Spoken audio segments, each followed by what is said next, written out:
A person does not surrender all Fourth Amendment protection by venturing into the public sphere. While I agree with that statement, those aren't my words. Those are the words of the majority of the United States Supreme Court justices in the 2018 case of Carpenter v. United States. Over the past few years, I have heard countless people say or post comments about how nobody has an expectation of privacy when they are out in public. But by a 5-4 decision, the Supreme Court of the United States, also known as SCOTUS, ruled that people do have some expectation of privacy even when they are in public. In this video, I will discuss several important concepts and quotes from the majority opinion and one dissenting opinion in one of the most important Fourth Amendment cases of the 21st century. In the 7 years since the Carpenter case was decided, 2 of the justices who voted to uphold the Fourth Amendment and 1 of the justices who voted to allow warrantless searches have either retired or passed away. I will conclude this video with my prediction of what will happen if a similar case to Carpenter was to be heard by today's Supreme Court. I am Dr. John Padfield, an engineer turned state representative turned business professor, and this is Business Reform, where we discuss issues at the intersection of business, technology, and society. As always, links to all of my sources can be found in the description. The facts in the Carpenter case are easy to follow.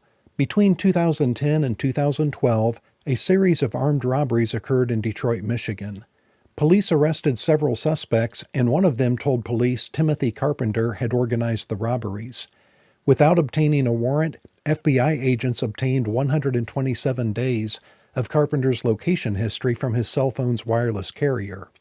His location history showed that he was near several of the robberies at the time the robberies occurred, and that information was used in court as evidence he organized the robberies.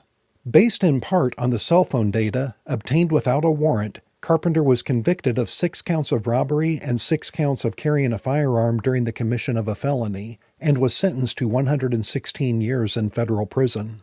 Carpenter's attorneys appealed the conviction on the basis the FBI violated Carpenter's Fourth Amendment rights by not obtaining a search warrant for his location history. The Fourth Amendment guarantees the right of Americans to be secure in their persons, houses, papers, and effects against unreasonable searches and seizures, and that warrants for searches must be based upon a standard of evidence known as probable cause.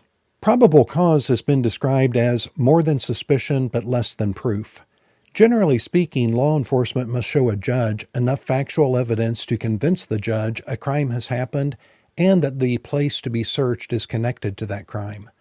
Carpenter's appeal eventually reached the Supreme Court, who agreed to hear his appeal and rule on whether a search warrant was constitutionally required for the FBI to obtain and search Mr. Carpenter's location history as recorded by his wireless carrier. Chief Justice Roberts wrote the majority opinion in the Carpenter case, and he explained in detail the precedents and factors the court examined before deciding that yes, a warrant was constitutionally required to search Carpenter's location history as recorded by his phone's cell tower data. Roberts cited the 2012 precedent of United States v. Jones, where the court held people do have an expectation of privacy in their physical location and that law enforcement needs a warrant before putting a GPS tracker on a suspect's car. That case was decided 5 years before Flock Safety started making license plate readers that essentially do the same thing as a GPS tracker, but without having to attach a device to anyone's vehicle. Using Flock cameras, law enforcement is not limited to surveilling known suspects. They can do mass surveillance on anyone who drives a vehicle. That is why the Institute for Justice filed a federal lawsuit against the city of Norfolk, Virginia over their installation of Flock cameras to warrantlessly surveil the entire driving public.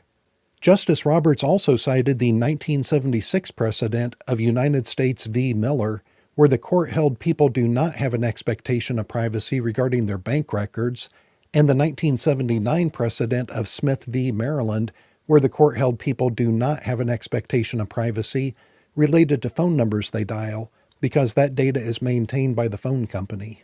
Justice Roberts then noted that the facts of the Carpenter case did not fall cleanly into any of these precedents. Was Carpenter's location history more like the Jones precedent, where the court determined the government needs a warrant to track your location, or was it more like the other 2 precedents, where the court determined the government does not need a warrant to obtain information held by a bank or a phone company. He then went on to discuss why the technology involved in the Carpenter case is something unique that the court had not previously addressed. This is where it gets really interesting and relevant to today's issue of law enforcement outsourcing mass surveillance to companies like Fog Data Science and not-for-profit organizations like Project NOLA, who doesn't install surveillance cameras all over the place. They only install crime cameras.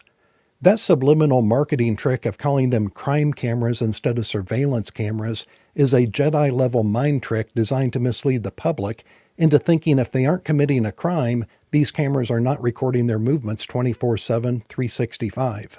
And of course, Flock Safety, who has installed over 80,000 surveillance cameras across the United States with major security vulnerabilities in them, as documented in Ben Jordan's excellent video a couple of weeks ago. I have teamed up with one of these cybersecurity experts who remained anonymous in Ben's video. Josh Michael has decided to go public, and he gave me permission to show his face in the interview we recorded about Flock Nova. Flock's patented AI-powered dynamic surveillance network, which is far more invasive than just tracking everywhere you drive. Notice they did not patent a dynamic safety network, they patented a dynamic surveillance network, which is why I keep calling the company Flock Surveillance. I am currently editing my interview with Josh, and I will be releasing it within the next few days. I will then hold a special office hours live stream 24 to 48 hours after posting that video so we can discuss it together as an online community. Flock Nova's tagline is search once, see everything, and they do mean everything, including highly sensitive aspects of your life you probably didn't realize were just one click away for anyone with access to Flock Nova. Please share this video and my upcoming interview with Josh with anyone you think might be interested. It is up to us to make everyone aware of just how invasive of our privacy and how dangerous to our civil liberties Flock Nova really is. But going back to the Supreme Court ruling in the Carpenter case, Justice Roberts wrote there is a world of difference between the limited types of personal information at issue in the Smith and Miller cases that dealt with phone call records and banking records, and the, quote, exhaustive chronicle of location information casually collected by wireless carriers. Justice Roberts also addressed the issue that people do not voluntarily share their location information as the word shared is normally understood. He also acknowledged that cell phones have become, quote, indispensable to participation in modern society. That means the court recognized it is unreasonable to argue a person just shouldn't have a cell phone if they don't want to be tracked everywhere they go.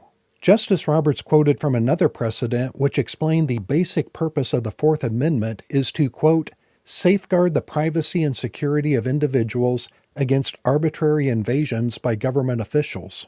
Justice Roberts also cited the 1967 precedent of Katz, which established Americans' Fourth Amendment right to be secure in their persons, houses, papers, and effects from unreasonable searches, protects people, not places.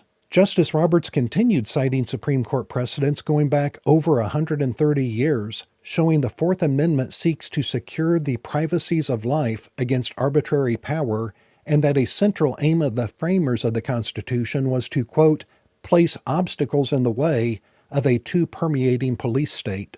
Justice Roberts wrote, quote, prior to the digital age, law enforcement might have pursued a suspect for a brief stretch, but doing so, quote, for any extended period of time was difficult and costly and therefore rarely undertaken.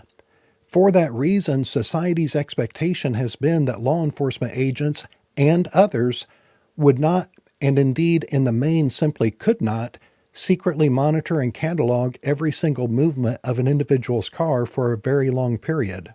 This is a crucial point. Law enforcement agencies used to have a very good reason to surveil someone because surveillance required a lot of cost and manpower. But today's technology has made it increasingly cheap and easy to surveil people because private companies, such as wireless carriers, are already collecting the data that law enforcement wants. Justice Roberts continued, mapping a cell phone's location over the course of 127 days provides an all-encompassing record of the holder's whereabouts.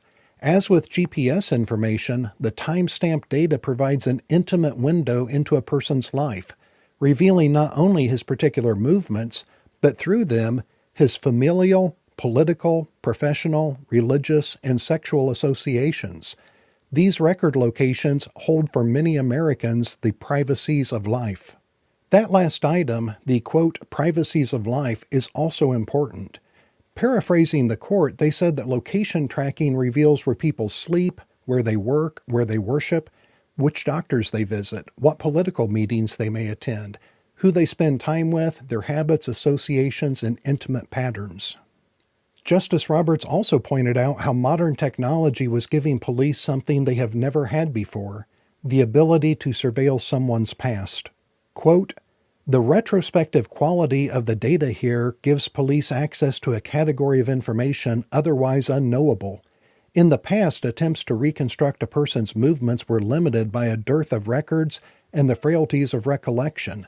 With access to cell site location information, the government can now travel back in time to retrace a person's whereabouts, subject only to the retention policies of the wireless carriers, which currently maintain records for up to 5 years.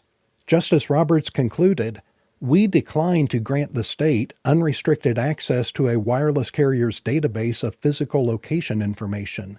In light of the deeply revealing nature of cell site location information, its depth, breadth, and comprehensive reach, and the inescapable and automatic nature of its collection, the fact that such information is gathered by a third party does not make it any less deserving of Fourth Amendment protection.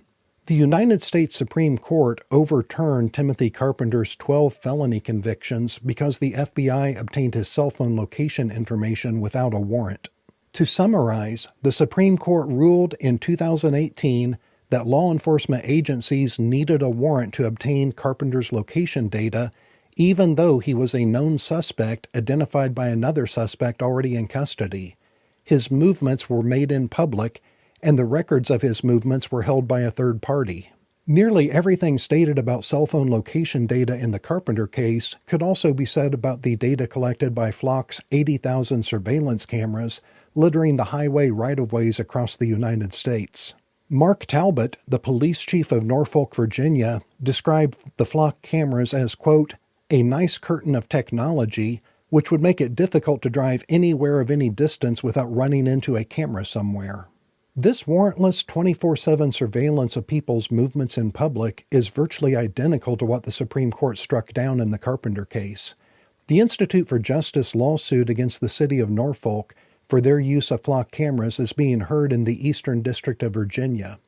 Based on the precedent of the Carpenter case, I am optimistic the Institute for Justice will win that case. But regardless of who wins in the federal district court, the case will almost certainly be appealed. So how would today's Supreme Court rule if they were to hear a similar Fourth Amendment case today, such as an appeal of the Norfolk case? In 2018, the Supreme Court voted 5-4 to uphold the Fourth Amendment and require warrants to access cell phone location data. But as I mentioned at the beginning of this video, 3 of those justices have retired or passed away. How would the 3 new justices likely vote? I believe it is safe to assume Justices Roberts, Sotomayor, and Kagan, who all voted to require warrants in the Carpenter case, would again vote to uphold the Fourth Amendment. Based on her voting record on civil rights issues, I believe they would be joined by Justice Brown Jackson. Likewise, I believe it is relatively safe to assume Justices Alito and Thomas, who voted to allow warrantless searches of cell phone location data, would again vote to expand the surveillance powers of law enforcement. And they would likely be joined by Justices Barrett and Kavanaugh. That would leave Justice Gorsuch as the tiebreaker. I know Justice Gorsuch voted in the minority in the Carpenter case, but he wrote a dissenting opinion and explained why he voted like he did. Justice Gorsuch is very conservative, but he is also considered by many to be the most libertarian-leaning justice on the Supreme Court today, and he is often criticized by mainstream conservatives. Justice Gorsuch wrote in his dissenting opinion, quote, the Fourth Amendment protects your property, not reasonable expectations. It grants you the right to invoke its guarantees whenever one of your things, your person, your house, your papers, or your effects, is unreasonably searched or seized, period. He also added, quote, the Katz test has drifted far from the original meaning of the word search. a meaning tied to personal security and property, not judicial assessments of expectations. In other words, Justice Gorsuch is all in favor of protecting the Fourth Amendment, but he views the standard of reasonable expectation of privacy as a flawed standard, and I absolutely understand his point. If society were to accept the 24/7 surveillance state as normal, then our expectation of privacy would simply disappear. If the Fourth Amendment is interpreted as only applying where society agrees we have an expectation of privacy, then the Fourth Amendment loses its meaning when people agree we no longer have an expectation of privacy. Justice Gorsuch has repeatedly implied he would vote to strengthen privacy protection if the case were based on stronger legal arguments rather than the flawed concept of the expectation of privacy being a prerequisite for Fourth Amendment protection. Because of his statements, I believe Justice Gorsuch would vote the pro-privacy position, assuming the legal argument presented avoided using the expectation of privacy standard. If you like this video, I invite you to join me for Office Hours, my live stream held from 7 to 8:30 p.m. Eastern on the first and third Monday of each month, or shortly after I post a major video like my interview with Josh Michael. These are some of the videos I am currently working on, so if they are of interest to you, please subscribe and turn on notifications so you don't miss them when they are posted.